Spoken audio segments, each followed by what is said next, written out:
we decided to do today, we're at the Utah South Studios. We've rebranded it. It was formerly called Thick and Mystic Studios. That's still the production company, but we've rebranded the actual studio itself. Utah South Studios. And that's where we are right now. And the company that keeps all the bills paid is Audio Mover. So if you have any old audio videotapes that you need converted to digital, audiomover.com. Actually just releasing a new website for Audio Mover too, which is kind of exciting. And I think what's going to happen is all these different shows will get put on that website too for people to see them. Great. So that'll be kind of cool. So what we decided to do, since it's Valentine's Day, was not only do we have those thousands of records, but we have 45s, which we explained what they were. In another piece, we talked about that a little bit ago. And 45s, the reason they were called 45s is because they spun at a different speed. Records were 33 1/3, and these little records are called 45s. And what they were is they were these like 7 inches, I think, and they were a way for the record company to sell individual songs rather than a whole album. Right. And then what you'd do is you'd buy this, generally speaking, there'd be one song on side A, one song on side B. Frequently, side B would either be kind of a throwaway track from the album, or it would be some unreleased song. Right. And there's some interesting stories about songs that became famous as the B-side. As the B-side of an album that were never on an album. Hey, Hey, What Can I Do from Led Zeppelin is a great example of that. That was on the B-side of the Immigrant Song, and it was never put on an album, yet it became one of their big hits. So what we're going to do is we picked, from our 45 collection, we have hundreds of those. We picked 3. Yeah, that was actually pretty fun, kind of just looking through them. So we picked 3 love songs that we would have slow danced to in high school. In quotes, everybody. Yeah. Songs that we would have slow danced to in high school. Okay. And so that's what we thought would be fun. So I've got them sitting over here. Let's just grab them in no particular order. Okay. All right, this one's pretty fun. Okay. Glen Frey. Okay, and everybody knows, everybody knows where Glen Frey came from. The Eagles. He was the Eagles, and he was a singer, songwriter in the Eagles, and he got really involved with Miami Vice because he wrote. He was on Miami. He was actually appeared on it, as I recall, the one time. So we had Phil Collins. Didn't Phil Collins appear on there once? Jan Hammer did, because Jan Hammer wrote the theme song for Miami Vice. Yes. And then Glen Frey, of course, had this song, You Belong. Didn't he do? Oh, he did Smuggler's Blues too. So he had those 2 songs that were kind of Miami Vice songs. But this one was this slow tune. Yeah. You belong to the city. And it was actually, look, the guy was a great songwriter. That's okay. It's a good song, no doubt about it. You go back to the Eagles stuff. I mean, he and Jackson Browne wrote one of the greatest songs of all time. Well, running down the road, trying to loosen my load. He and Glenn and Jackson Browne wrote that song. And so one of the great songwriters of all, of American music, Glen Frey here, and he had "You Belong to the City." You Belong to the City. Yeah, it was a great slow song. So this was it. So let's flip it over. The back. And take a look at the back, and there you go, Miami Vice. Miami Vice, right there. With his looks like an Uzi. What's he got? That's a good. Yeah, so he's in the classic Miami Vice look. You got Don Johnson. Yep. I can't remember. His name. J. Michael Phillips? Is that I don't remember. I don't think that's right. I can't remember his name. So what were they called in the show? What was his name? I don't know. I can't. That is not my forte. Because he had like one word. His name was one word. All right. For those of you out there, chime in and tell us. Yeah. What were the names of the guys in Miami Vice? I can't even remember his name. Oh my gosh, I can't remember. Anyway, yeah, if you remember it, put it in the comments. Absolutely. So that was, but this was, it looks like on the back side, Smuggler's Blues was on side B. Sonny Crockett. Sonny Crockett. So Sonny was the name I was thinking of. Sonny. Don Johnson. Why do I think it's like Tubbs or? Yeah, that's it. That's what there's like, they had these. Yeah, I don't know. Okay, anyway. Sonny. Oh my gosh. Well, that's be great to remember. Anyway, they were the cool guys, like the coolest people ever. When this show came on, everybody wanted to be like them. Yeah, these 2 guys, and definitely dressed like them. I mean, Oh yeah. It I had clothes that looked transcended just like that. Yeah, we dressed like that. We were slow dancing, looking like that. Right? Listening to this song. That's right? the truth. You're thinking, dude, this is awesome. So let's bust this thing out while we're talking about it. So this was kind of just, it actually was a miniature version of what was a normal looking MCA cover. Yeah, they had the bigger hole that we talked about, and you literally had to put a thing. You had to keep it centered so that it would stay centered. If you tried to set it there, you'd get it off a little bit and go, whoa, whoa, it'd have this super weird sound. So because it wouldn't spin at the same rate. Yeah, because you're talking about just oblong a circle, the needle, and now the needle would then be literally moving back and forth because it was anyway. So that was it, but it would spin at a different speed, and it probably says that somewhere on here, like 45 RPM. So You Belong to the City, and then you flip. Let's see what it says here. So it was written by Tempchin, G. Frye and J. Tempchin. I don't know who that was, but that's You Belong to the City. And then you flip it over, and Smuggler's Blues is actually on side B. Yeah. But it was its own hit. Smuggler's Blues was its own. So you're getting your money's worth out of this 45. Yeah, you really did. You were getting the real deal. So this was the same person helped him write it. I don't know who that other person is. Anyway, nothing particularly interesting on the. But there you go. Slow song. Huge hit. Slow song. High school 80s. I mean, look at the coloring. Got the thumbprint, like, ooh. I'm a detective. Yeah. Look, and he had Glen Frey was here. And he had the scruffy beard just like Don Johnson. Don Johnson always did. Yeah. That was his thing. So. Not George Michael, Don Johnson. Don Johnson. Okay. Yeah. Let's move on to the next one. So, okay. Let's take a look at this. That was a good one. So now this one, I got to be honest. Which one is this? I didn't like this song, but this was Take My Breath Away. Such a big hit. I didn't like that noise. I would have liked the song if it wasn't for the synth noise they used. It was this huge, strange sound, and I hated it. But the song was nice. It's a great song. Had nice lyrics. The singing, the melody was great. The chorus was catchy. But like I said, it was just that noise. The first time I heard it, I thought, "Oh, what the heck is that noise they're using?" Well, I mean, this is off of Top Gun. Top Gun. Yep. Soundtrack. Berlin was the name of the band. Huge. And Berlin they had a lot of good songs there for a while. I mean, definitely 80s. Look at their hair and look. Yeah. And this was huge. I mean, and we both probably saw Top Gun in the theater. Absolutely. I think twice. It was such a huge, huge movie. Yeah, everybody went to go see Top Gun. And, I'm trying to think, why am I thinking Steve Stevens had something to do with this song? Steve Stevens did the theme song for Top Gun. I don't think he did anything to do with this. I don't think he had anything to do with this, but I'm pretty sure he wrote the theme song for the movie. All right. So if you, it was an instrumental. I'm pretty sure Steve Stevens did it. Once again, if anybody knows that, put it in the notes. I don't know where I'm pulling that out from. Yeah, but, I'm pretty sure you're right about that. That's but yeah, Berlin. And the hair. I mean, especially that hair. Yeah, that's all it's looking 80s, good. all kinds she sings of 80s awesome hair. on this song. Her voice is incredible. It's so good. Let's flip it over. I think all the Top Gun, because I think I have a few Top Gun singles, and I think they had all this same look, and they had the, okay.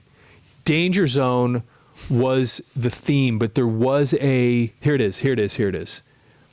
Top Gun Anthem. Top Gun Anthem was Steve Stevens. There you go, right there. All right. Harold Faltermeyer and Steve Stevens. Okay. Harold Faltermeyer also had some other hits that were all just musical. And Steve Stevens, for those of you that may or may not know, he's not like your front man or anything, but he was the main guitar player, songwriter for Billy Idol. He and Billy Idol were the dynamic duo. And yeah, I loved Steve. So Steve Stevens actually put out a solo album. I can't remember what the thing is called, and I wanted to like it, and I have it. I wanted to like it so much, and it just wasn't good. You're talking about the one that had like the gray cover. I think so. I've got it. I was such a big Steve Stevens fan just because Atomic Playboys. Yes, Atomic Playboys. That was it. Yeah, it had a couple good songs. I didn't like it. And had some other stuff. He's had some other things and other projects, where he's teamed up with different really cool musicians, and it's some cool stuff. And he has like another solo album where he's like playing like flamenco guitar, which is awesome. The best stuff that really, really like outside of Billy Idol is when he actually played on Vince Neil's solo album. No kidding. Freaking I don't awesome. remember this. Freaking awesome. Oh no, he plays awesome. I Ray love gun, Steve Stevens. Ray gun effect, the whole. I mean, he is, and it's heavy. It's nice. It's good. It's not a love song. We didn't slow dance to this, but that's where Steve. Yeah. He was. Stevens. I loved Steve Stevens. He was because he was the whole package. He was a great guitar player, and I think it was, who was it that said this? Was it Lemmy or something like that? That said, when you go to a concert, you don't want to see a guy that looks like you. You want to see somebody from outer space. You want to see and he was that. I mean, Steve Stevens was rock star. The hair, the boots, the leather, the guitar, everything about him just screamed rock star. And you know what's so interesting? But he was not he wasn't like rock star, I need to be burning under the spotlight. He was your rock star on the side. Yeah.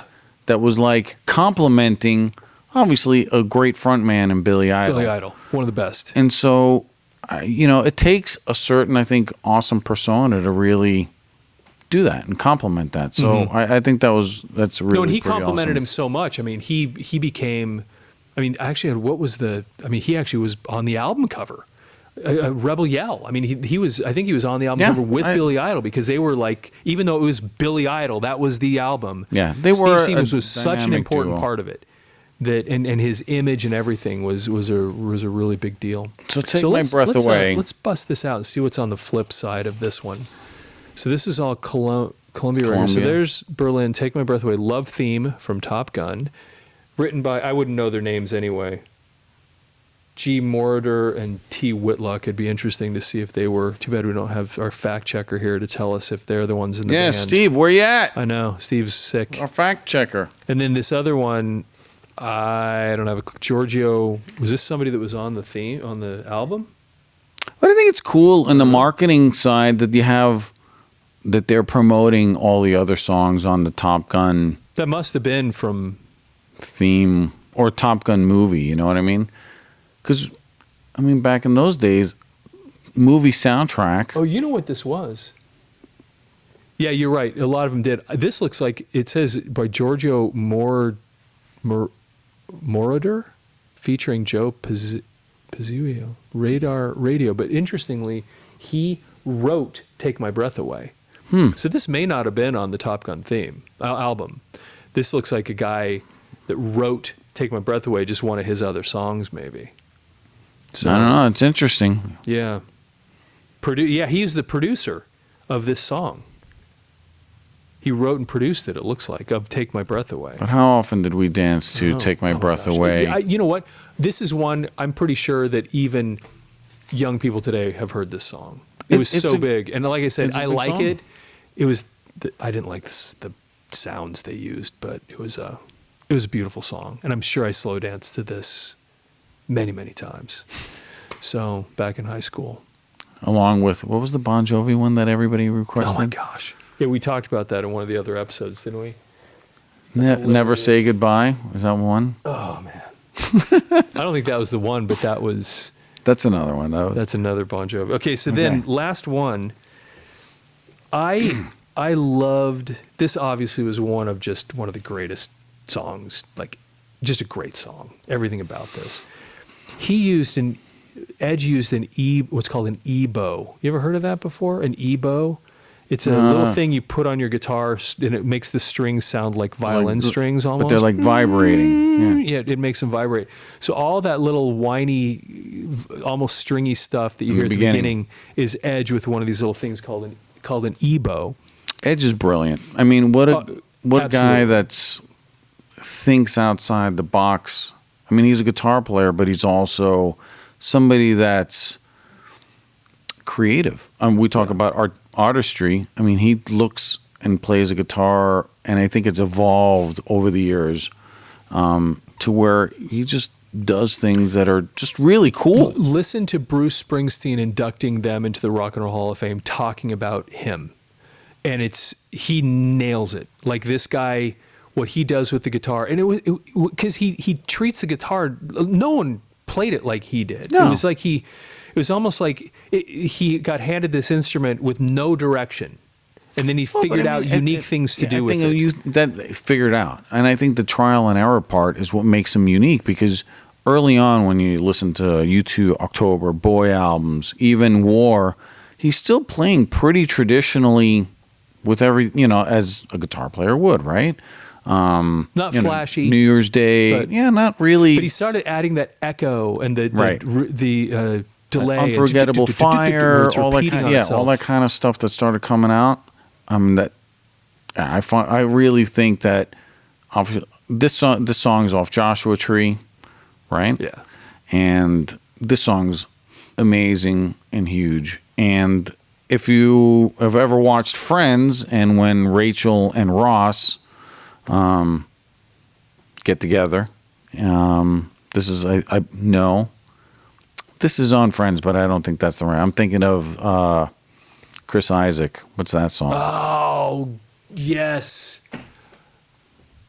But I know this song's on Friends. Somewhere else. Chris Isaac, I remember that song. I used to be in a band that played that song. I can hear it like... Oh, I want to fall in love. That one. Yeah, that's the one I'm thinking of. Yeah. Down there. Yeah. I remember. He was on that show, too. That's funny. He played with Phoebe a little bit. Like him, he dated Phoebe. Interesting. I didn't even know that. Not like in real life, but in the show. In the show. He was like a student. Like he was like a teacher for like kindergarten kids. And you know how Phoebe's lyrics and stuff on Friends. Smelly Cat, yeah. So, yeah, all that. And she's writing songs, and they're not really kid appropriate. That's hilarious. But it was pretty fun. She was a great character. With or Without You. I love it. It's a great song. This 45, when this album came out, there was so much imagery associated with this album.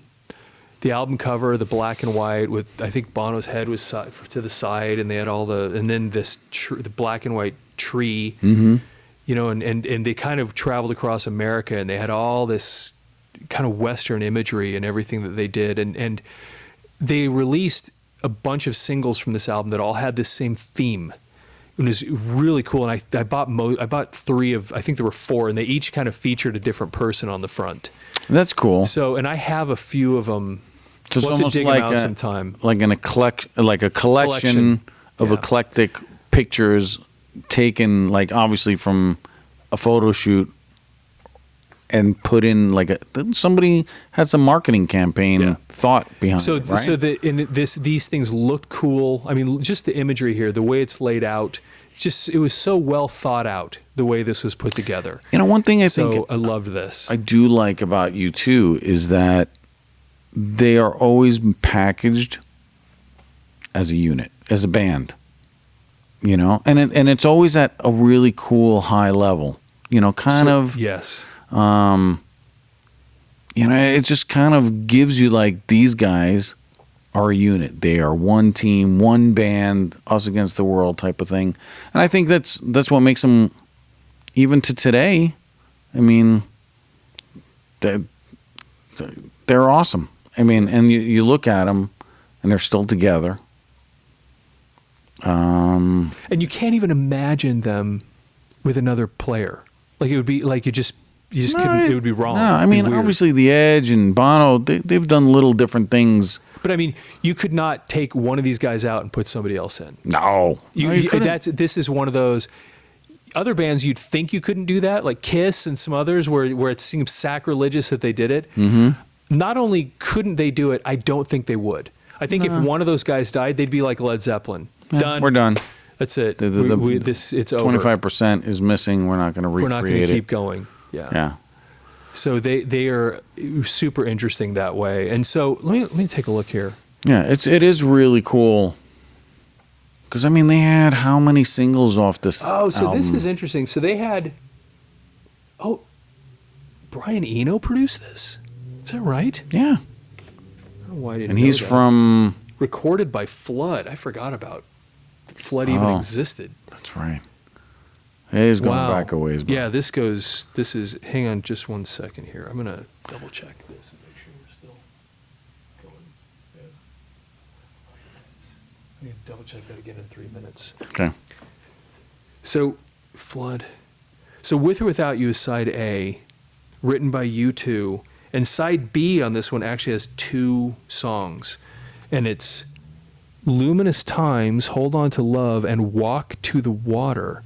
Yeah, I mean, U2's always had like aren't weird. On the album. Yeah, they've had a lot of strange. I say weird, but they're different type of like B-sides. And there's the With or Without You, and then you'll actually see, if you look close, you'll see the line between the tracks. There's 2 tracks on side. Looks like this got played quite a bit. Side B. I had, like I said, this album was so good. Which is funny because this was another way to make money from a guy like me, because I owned the album, but I still bought the single. But then part of the way they'd get you to buy these singles too is you flip the over cool and go, marketing. I got 2 more songs. I got cool pictures I don't have. I got this packaging, and I got 2 more songs that I don't have on the album that they're putting out here on this. No, I mean, this is single. One good thing we talk about. The marketing of U2 also was next level. I mean, we've seen in some of the albums, we're like, dude, we could have designed this ourselves in our garage. But there was U2's, especially Joshua Tree, was already, I mean, Unforgettable Fire was already kind of new. You know, in Joshua Tree is just another, the imagery, the things, like all these little pieces. But like you said, for the consumer that was like into it, and for that time, late 80s, you're going, I got the album. I got everything I need right here. Oh, but this has got a different picture, just like you said, and 2 bonus songs that aren't on the album. Now I'm hooked. There's my $2.99, $4.99, whatever it was. Good strategy. Yeah, it was, and it was always, once again, you knew you were going to get something. You knew you were going to get something unique and good. Yeah. They made, getting back to your point, they always had this really interesting imagery, not unlike Depeche Mode, in that it was kind of a little. It makes you think. It was a little bit odd. It was a little bit. It was very, very artistic, artsy. Yeah. I mean, look at, you got the Edge kneeling in the shadow. What's he doing? Is he drinking a cup? And most of the picture holding? is the shadow.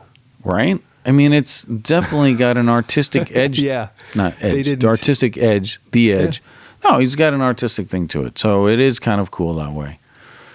So talking about these 3 records, which is the one that, how would we ask this? Like, which one do you think you've slow danced to or heard more in those dances? Because I think for sure for me it was the Take My Breath Away. Heard that song so many times, and I remember that was always like a staple. You just always heard that one. High school in the 80s. The others, this one was, but I don't know that this was kind of a love song, but it had some lyrics that make you think, I'm not even 100% sure I know what he's talking about through this whole song, you know? But the Take My Breath Away, let's get the others back out here. With or Without You, though, was slow enough that they did. It was a slow dance. That they did play it. Drop that one. Let's put these out here. Let me take a look at the. Yeah, I was just going to say. Okay, so now it restarted, rebooted. Okay, so there's our three singles. I think, once again, for sure, the one that got played the most in my world at a dance would have been this one. I'm going to agree. I think, obviously, same age. I'm going to agree. I'd probably slow dance to this one because this one came before that one, for sure. Okay, I think you're right. And not by a lot, but when we were hitting dances in our teens, when dances were even a thing, you needed those slow songs. And that one was just as big as it was a staple. Every time you ever go somewhere where there was a slow music being played at some point, that was going to be in the list for some reason. You got to start it out, and then you're like, I got to ask somebody to dance. Wow. That noise, man. Who's standing by who's not dancing? Yeah, but then that's the thing. You're always like looking around and. Oh, is it you? I have to go ask somebody. And then for me, I remember that as soon as the song started, in my mind, I'd have this little countdown because I'm thinking, okay, this song's gonna be about 3.5 minutes long. And so if I wait a minute, I got 2 minutes. 3:28, 3:27, 3:26, and I'm thinking things I have to accomplish in this amount of time is I've got to figure out who I'm going to ask. I got to get the guts to go ask her. Build up the courage. Yeah, I got to build up the courage, which can take a bunch of time. And man, and then the whole time it's like click, tick. Yeah, you're not at a club where you're like tick, tick. Maybe charged by liquid courage or whatever. Yeah. But no, this is. And then with all your buddies standing there, at least that's what it was for me. Yeah. And then all of a sudden somebody breaks off and goes, and you're like, didn't even know they were taking off. But then they run over and they go ask somebody. I've got the courage. I'm going for it. I'm doing it. Tick, tick, tick. And then you get to a point where you think, okay, we're on the last verse of the song. I think I'm out of time. I don't think it's worth it at this point. So you had this window, man. Because by the time you got if you're in that last minute, yeah, it's not worth it. Yeah, I never even thought about that. But yeah, because I kind of you know when the song's going to end, you know where you are in the song, and you're like, it's too late. Did you pre-plan and think? And then if there was a second one, you're like, okay, I know that another one's coming after this one. Dude. No, but that's what I'm saying. Sometimes you got to pre-plan these things. It's like, okay, slow songs. As soon as I hear got to be coming. You know, so you hear dun dun dun dun dun. Okay, and you had it figured out. It's going to be either that, and then you got to beat the other guy to ask her to dance. Yeah, man, I remember that stuff. The competition. That's exactly what it was. So anyway, all great songs. These two people ended up being they're still to this day have such a library of great things. I know very little about Berlin, but that was that song changed the world. It was so big, such a big hit. And it came on Top Gun, which was also like one of the biggest movies ever. Right. So, all right. Well, that's great, man. Cool stuff. For Valentine's Day coming up. Slow dance. I mean, if you want to share stories of your staple slow dance song, yeah, please share that with us. We probably have it and just didn't find it or dig it out. I think the other thing is even the slow dance you dreaded. That could be a good suggestion. That's funny. You know, like, oh, you heard that? I mean, it's the first couple notes. You're like, oh. That's hilarious, right? Yeah, that's really funny. Well, that's good. So, audiomover.com. Check it out. Get your audio and videotapes converted digital. And don't forget to subscribe. Oh yes, don't forget to subscribe to the. It's funny every time we do this. My son, Dad, you forget to tell him to subscribe. You got to tell him to subscribe. You got to tell him to comment. Right. And he goes over this with me like what kind of moron are you? You can't remember this. Because they're plugged in, man. They know what they're supposed to do. Please subscribe to the channel. Comment. Yeah, we love that. We love reading all the stuff that people. There's stuff gets posted on these videos, and that's actually really fun. Yeah, it's great. We appreciate you guys. Thanks so much for following us. That's right. So take care.